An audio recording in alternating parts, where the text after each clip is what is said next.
శివుడు ఎక్కడ ఉన్నాడు?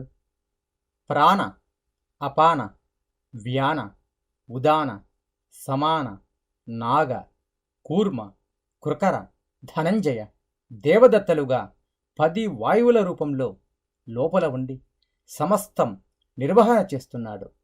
ఆయన శివుడు. ఆకలిలో, ఆవులింతలో, తేనుపులో, దాహంలో, నిద్రలో అన్నింటిలో శివుడు ఉన్నాడు. శివుడు ఎక్కడ ఉన్నాడు అని అడగవద్దు, లేనిది ఏది అని అడగాలి. అంతటా శివుడు ఉన్నాడు. చూడాలనిపిస్తే బ్రహ్మాండమావిస్ఫురత్ జ్యోతి స్ఫాటికలింగ మౌళీ విలసత్ పూర్ణేందు వాంతామృతై శివలింగం రూపంలో ఉన్నాడు.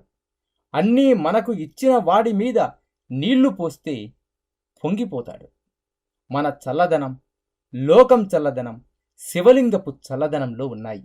ఆయన ఇచ్చిన నీళ్లే పోయడానికి నీకు సమయం లేదంటే పైన పాత్రలో పోసి వెళ్ళిపో. అందులో నుంచి చుక్క చుక్క పడుతుంటే ఇక్కడ చల్లగా ఉండి నిన్ను చల్లగా ఉంచుతాను అంటాడు. అంతటి ఉదారుడు ఆయన. అరూపరూపి. ఎందులో నుంచి వస్తున్నదో, ఎందులోకి వెడుతున్నదో చూపించమంటే చూపించలేం.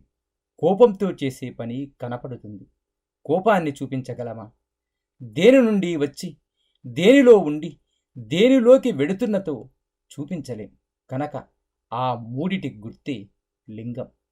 ఎందులో నుంచి బయటకు వచ్చి ఎందులోకి లయమైపోతున్నదో అదే శివలింగం.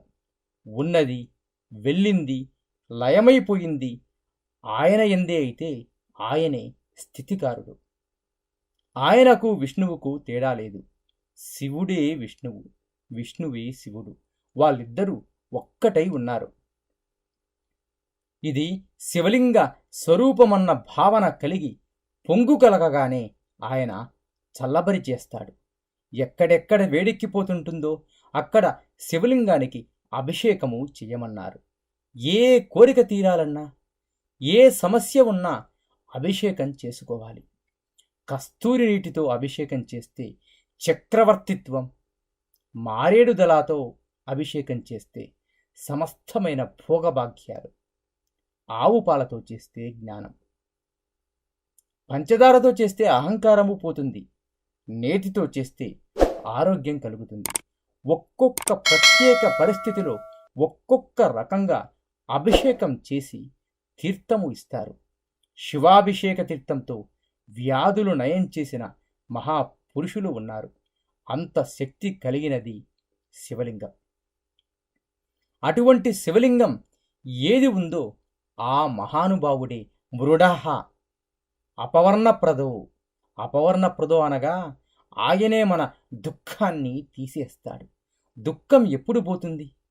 జ్ఞానం కలిగి ఇది నేను కాదని తెలుసుకోగానే దుఃఖము పోతుంది. జ్ఞానము, మోక్షము ఆయనే ఇచ్చేస్తాడు. అనంతః. శివలింగ భావనకి అంతము అంతు ఉండదు. ఏది చేస్తున్నా శివ సంబంధంగా చెయ్యకుండా ఉండలేం. ఆర్తి కలగాలి గాని అన్నీ చేసేవాడు ఎక్కడైనా కనపడతాడు.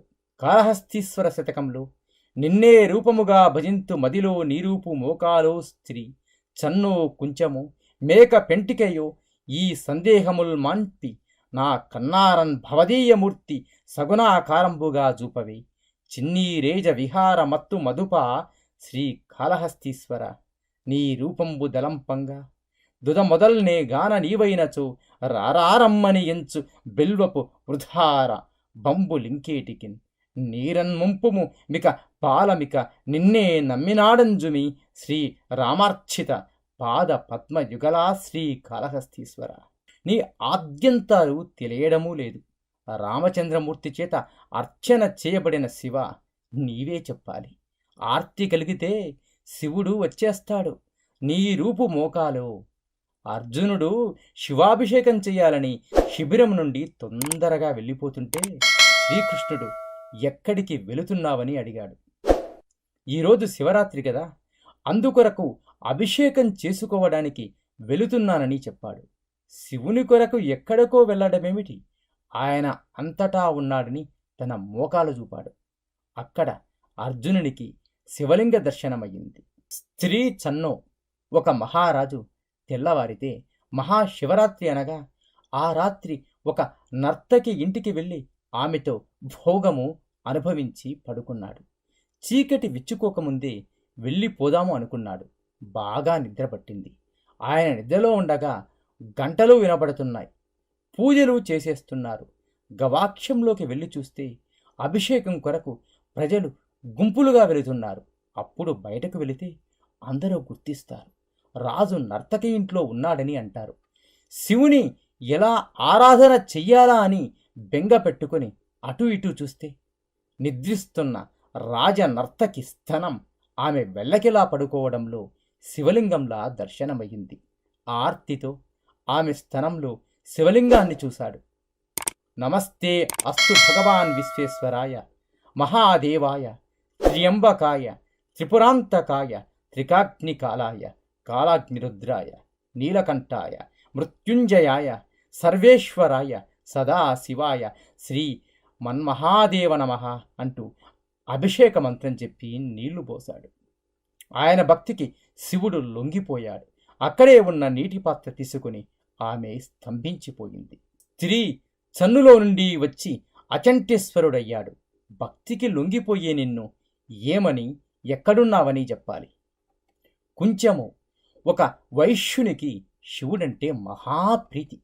కాని వ్యాపార కారణానికి ఎప్పుడూ బోర్లించని కొంచెం బోర్లించి వచ్చిన వారితో మాట్లాడుతూ తెల్లని బియ్యాన్ని తీసుకుని తడిపి పక్కన ఉంచుకొని వాటితో కొంచాన్ని శివలింగంగా భావించి ఓం నిధనపతయే నమః, ఓం నిధనపతాంతికాయ నమః, ఓం ఊర్ధ్వాయ నమః, ఓం ఊర్ధ్వలింగాయ నమః, ఓం హిరణ్యాయ నమః, ఓం హిరణ్యలింగాయ నమః, ఓం సువర్ణాయ నమః, ఓం సువర్ణలింగాయ నమః, ఓం దివ్యాయ నమః, ఓం దివ్యలింగాయ నమః, ఓం భవాయ నమః, ఓం భవలింగాయ నమః, ఓం శర్వాయ నమః, ఓం శర్వలింగాయ నమః, ఓం జ్వలాయ నమః, ఓం జ్వలలింగాయ నమః, ఓం ఆత్మాయ నమః, ఓం ఆత్మలింగాయ నమః, ఓం శివాయ నమః, ఓం శివలింగాయ నమః, ఓం పరమాయ నమః, ఓం పరమలింగాయ నమః అంటూ శివనామాలతో పూజ చేస్తూ ఉండేవాడు. కొన్నాళ్లకు అది శివలింగమైపోయింది. ఇట్లు BVS.